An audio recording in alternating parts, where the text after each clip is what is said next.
Hello everyone, good morning সবাইকে। Welcome back to my mini blog. সকাল সকাল চলে এসেছে আমার ব্লাড নিতে। আমার থাইরয়েডটা বেড়েছে, ডাক্তার দেখানোর সময় হয়ে গেছে। ব্লাডের রিপোর্টটা করাতে হবে, তবে তো ডাক্তার দেখাতে যাব। তার জন্য সকালবেলা চলে এসেছে ব্লাড কালেকশান করতে। তো ব্লাড নিয়ে চলে গেল।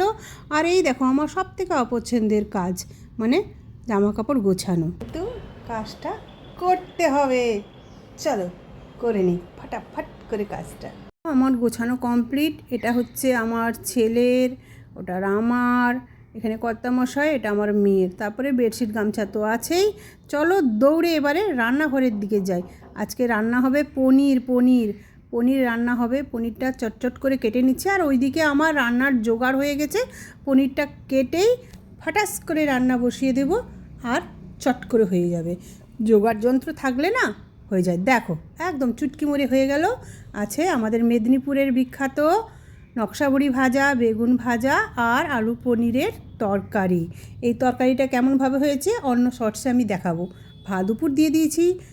গুড ইভিনিং, সন্ধ্যাবেলা বেরিয়ে পড়েছি ব্যাগপত্র নিয়ে। এই যে দেওয়ালির বাজার করতে, দেখো চলে আসলাম দেওয়ালির বাজার করতে। বেসিক্যালি এই প্রদীপই নেব, আর কিছু আমার পুজোর জিনিসপত্র আছে ওইগুলোই নেব।